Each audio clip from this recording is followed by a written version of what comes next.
Welcome to the Voices of Fostering podcast. Today we're joined by a fantastic author, Patrice Lawrence. Thanks for coming in and joining us today. You're welcome. I think, can we start? We want to talk obviously about your writing and how that's influenced by fostering, but can we start just talking a bit about yourself and your journey to becoming an author and kind of what got you here essentially? Well, I was born in Brighton in the sort of south coast of England, and the first of my family to be born in the UK. And I think there's quite often an image of Caribbean people coming over as families or husband and wife. But my mum was the second youngest of 13 children in Trinidad, and she came by herself. So she decided, as a cliche, to train to be a nurse. So she already had a place in Brighton. And then my biological father was born in Guyana in South America. I think he had a difficult upbringing because his parents, I think, were probably young, probably most likely not married. And also one was African Guyanese and one was Indian Guyanese. And I think there was, tension between the communities. So his mother brought him up in Barbados, and then when he was 19, he just saw an advert saying, "Come and be a nurse in England." So he came to be a nurse in England. Met my mum. They were young. There was no family. Baby. So when my mum was pregnant, my father rather belatedly decided that he didn't want to be a father. So if you imagine in the 60s, there's massive stigma about being a child of unmarried parents. And my mother had no one to support her in England. All her family was still in Trinidad. And also, being a single black pregnant woman in England was very, very difficult. So her choices at that time were to either end the pregnancy, which wasn't legal, but also would have not been great for either of us, I imagine. Send me to Trinidad to be looked after by one of the aunties, which we were happy to do. But imagine I'd probably have no passport now if that happened. Or I could have been adopted. And there were a lot of people my age, quite often mixed heritage, who were adopted because of the shame of being a child of an unmarried parent. But I was privately fostered. So that meant from the age of 4 months to 4 years, I was brought up by a white working class family on an estate near the racecourse in Brighton.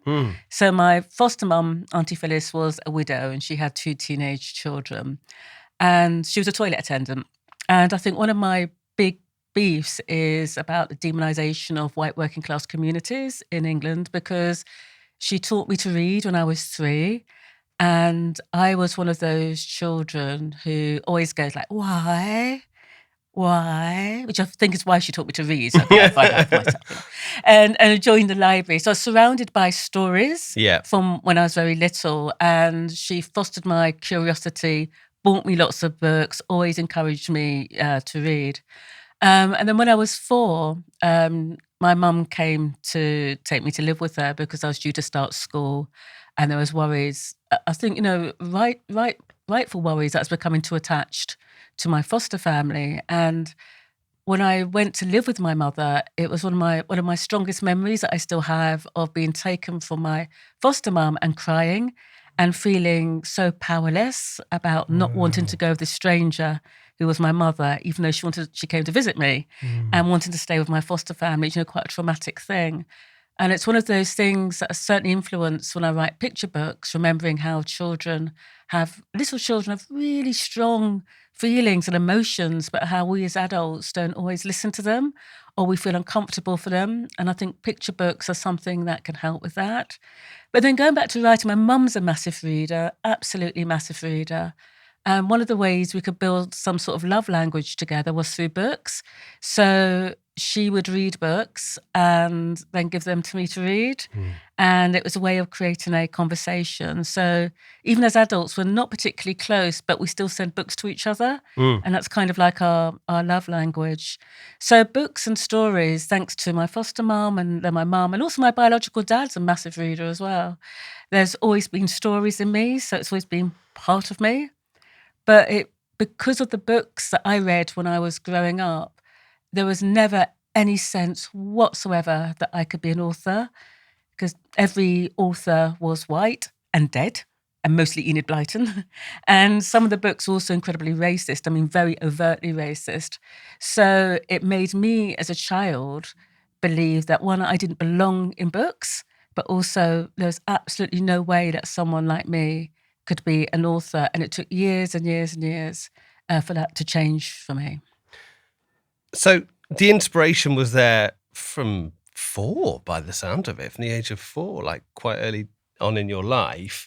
When did you feel the confidence to become an author? Because obviously that sounds like that was a big part of the challenge for you. When did that start to feel like, yeah, I can actually do this? I think there's a difference for me from being a writer and being an author. Mm-hmm. I think the writing was always there. I think for me, it was how I made sense of the world. And it's what I would have done whether or not I was published. In the same way, some children like kick a ball around or play music, just that's who they are and that's what they love.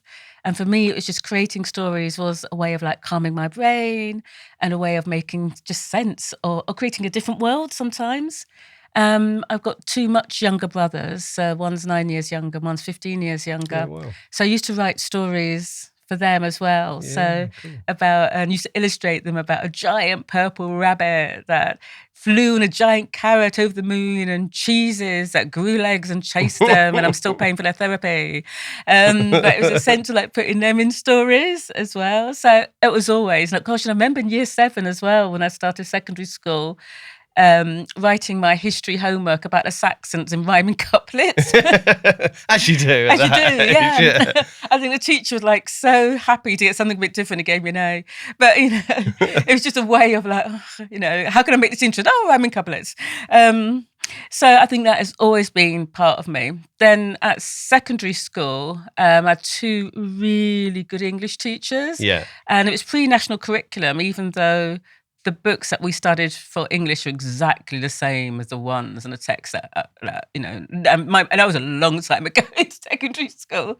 But one teacher, Mr. Jones, we studied a book called Pigman by Paul Zindel, which was, I suppose, like a young adult book. Right. And it's like, people write books about teenagers that aren't Romeo and Juliet, like, damn. And it opened this world to me about what you could write about. Yeah. And then another one was Miss Clark did Z for Zachariah, which was like a post-apocalyptic story about a teenage girl surviving after there's been, it looks like a nuclear sort of apocalypse there. And I was like, whoa. And it kind of opened up what you could write. And I think that just must have sat in my head for ages. And then when the first book that got properly published was one called Orange Boy. When it was announced, I remember somebody wrote online, that sounds just like Paul Zindel. I thought, like, yes! So it took a while, and I started writing short stories. I'm the most unromantic person in the world, but I got a couple published by True Romances, like, yay, 60 quid! Yeah. And then, life takes over. But I just, honestly, if you don't know how publishing works, how to get in it, you don't live in London, you haven't got that social capital, how on earth, even now, how do you do it? Yeah. How do you do it? It's just not for you.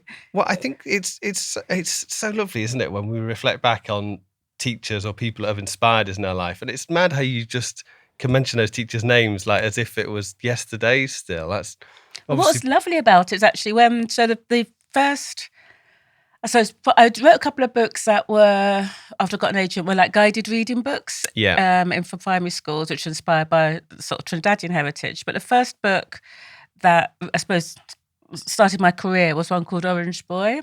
And it's for young adults about a boy called Marlon, who's 15, one of life's lovely people. Mm-hmm. Mum's a librarian, like highest calling of all. Dad died when he was little.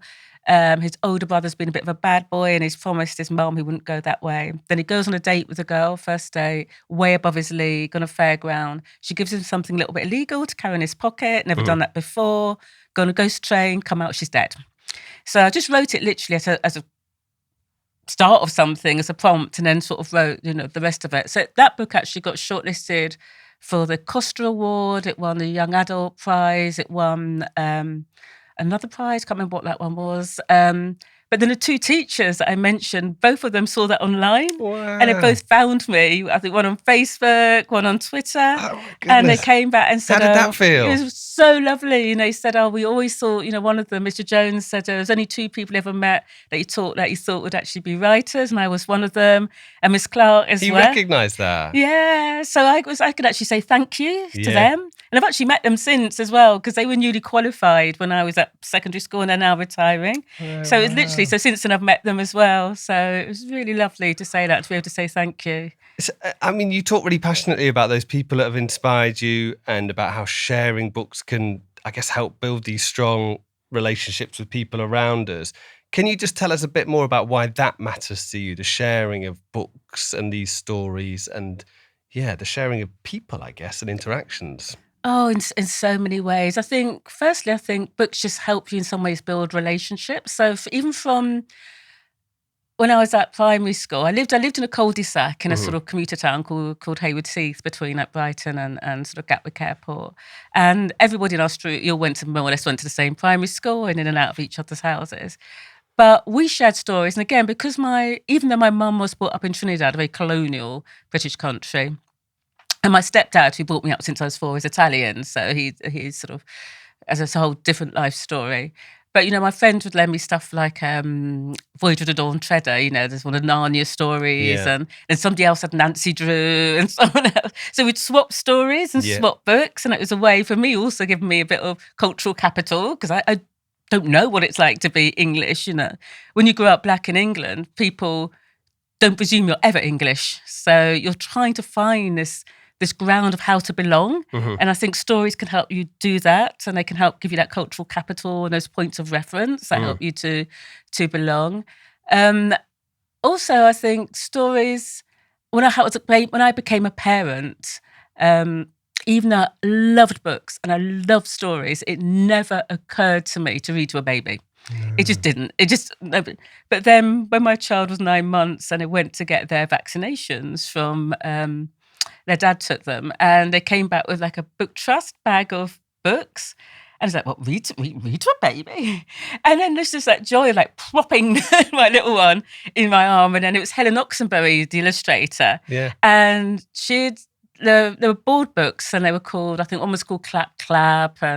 And so little board books, just little rhyming couplet, but they had brown babies in them. And I think it's so hard, even like in the late 90s, early 2000s, to find books that were multi-ethnic. It was really difficult. So it's like, oh my days, like you can get books of brown babies. And then I used to look for books that looked like our family. It was still hard to find mixed race families in books, even though it's really not rare as a family type. And I remember finding one, like kind of a little girl, like maybe called What About Me, written and illustrated, I think by Helen Stephens, about a little girl called Katie, and her cat gets jealous because there's another cat on the cat. But Katie is drawn quite stylized, kind of quite big face, brown, curly hair.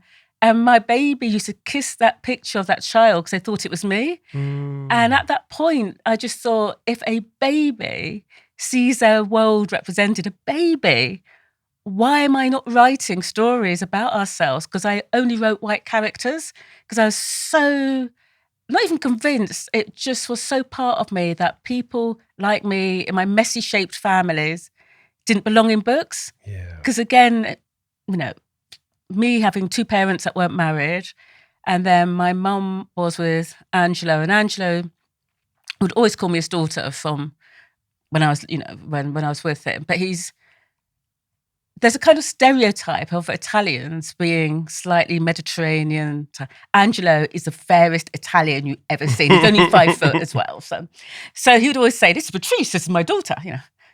People look at him and they'd look at me and they'd look. And he's the dad of my 2 brothers, but they look very different as well. So people have never worked out our families. So being in a foster family, being a married child of unmarried parents, child in a multi-ethnic family, they weren't in books. No. And every book I read, it was like Mr. and Mrs., married couple, and all their children, all white. So that's a norm. And so I kind of wanted to be the norm for a while. I wanted to feel I could belong. Or felt you should be. the norm, I guess. Like Yeah, whatever the norm is, like that just felt that to try and fit in, and particularly again growing up in Sussex, well, again it would be overt racism. People shout names at me out of cars. The first time anybody said, the first day at school, actually, primary school in Brighton, I got called a racist name. So from the beginning, you feel you don't belong no matter what you do. Yeah. So you're looking for that way in. And I think what books can do is not necessarily force you into something that's seen as a normal. They can let you feel that you do belong, whoever you are. And the range of books that we show children now and that are available as picture books are amazing. And those conversations around reading, there's looking at those pictures, that talking about what that might mean to you as a child, and all of that is what books can do. So I honestly do think books are magic.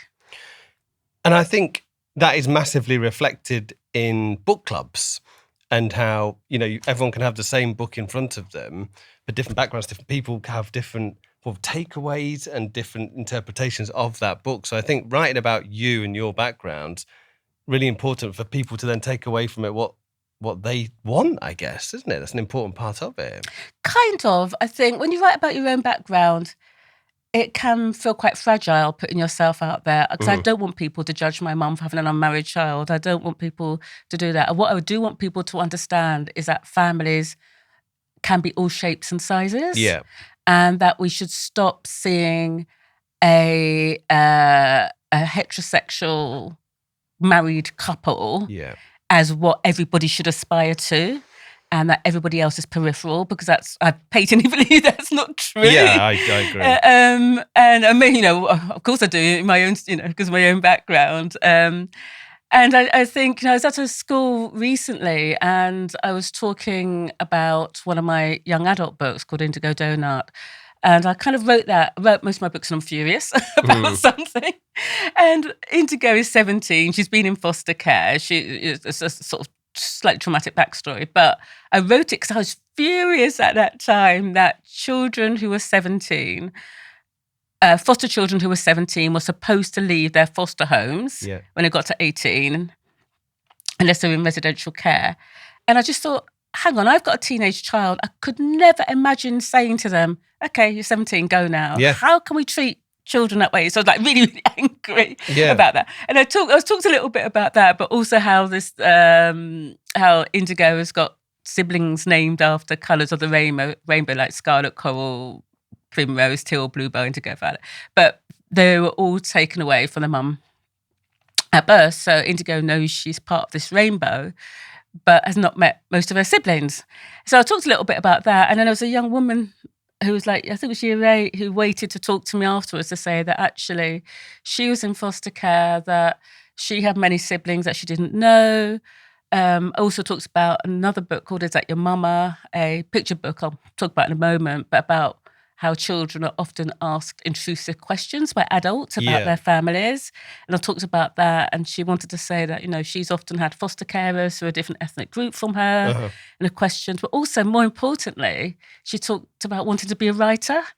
And I just said, that for her, coming from her background, the degree of empathy and insight that she would have would be fabulous. Yeah. And the things that she would write about would be, so wonderful, that she really should be she should be a writer.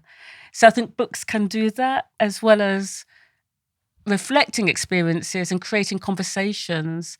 They can tell people who never thought that they could be a writer that actually they would be the best writers. And I think if you can show genuine empathy and from a place of experience, there's nothing more authentic than that. Yeah. And I think you can pick that up, obviously, when you speak to people, but also through the pages of a book as well. I think that's very apparent.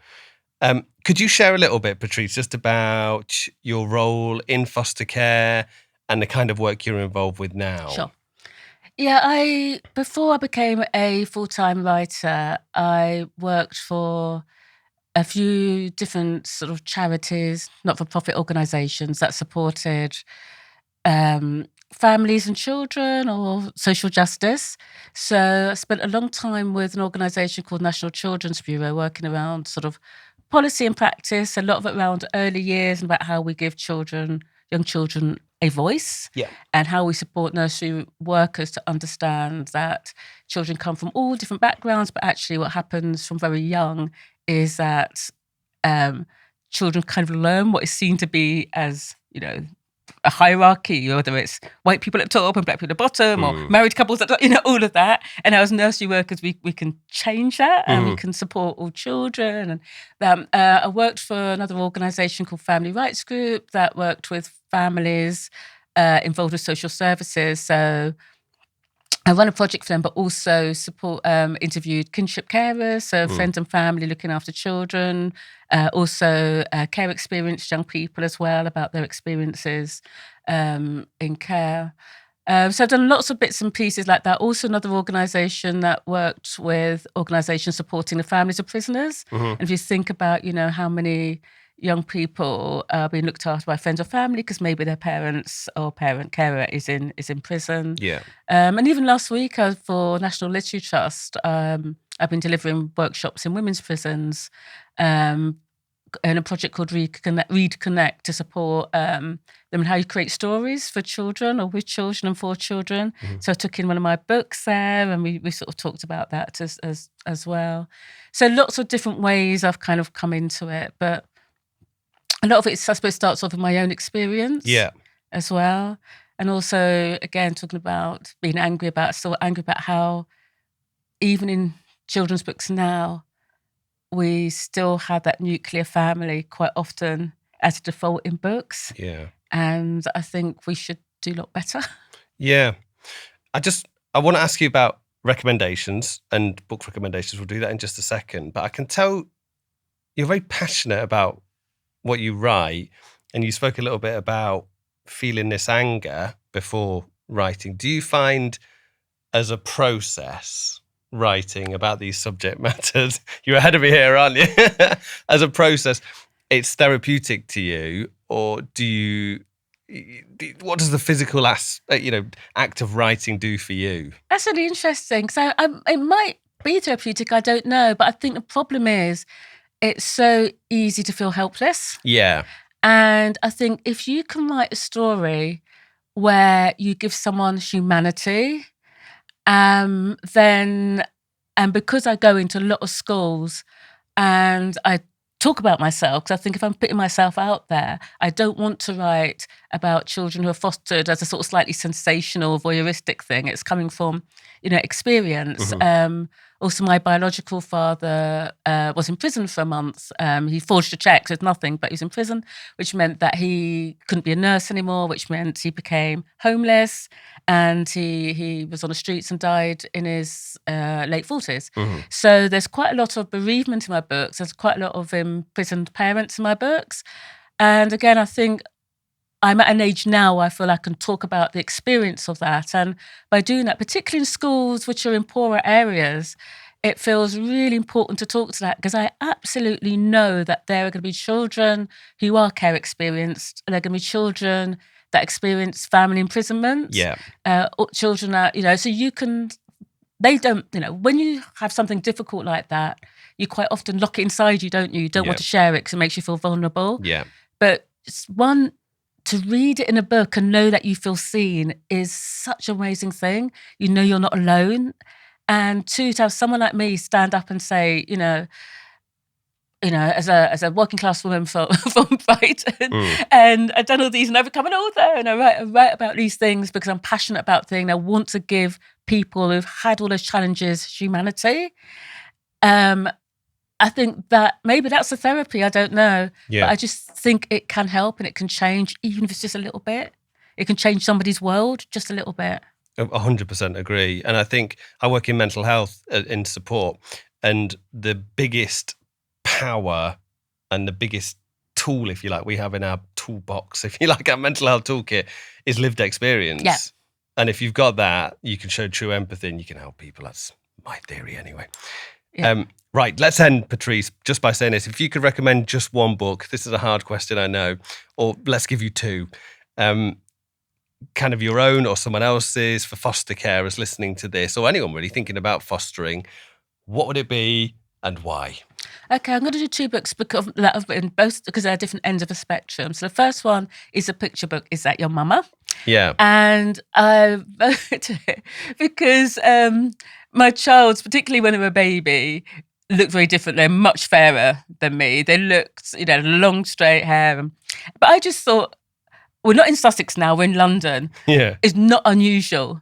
But I would be with my child literally in a supermarket and strangers would tap me on the shoulder and go, is that your baby? Like, no, I stole them from Superdrugs because that's my baby.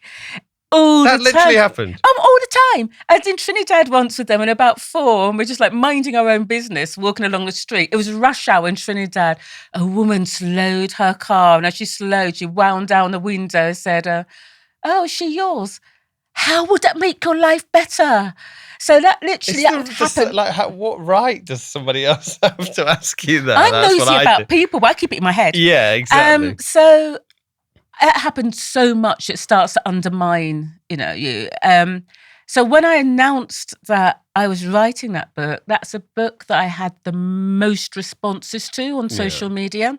So you'd get adults who probably mixed heritage, said that happened all their time when they were children.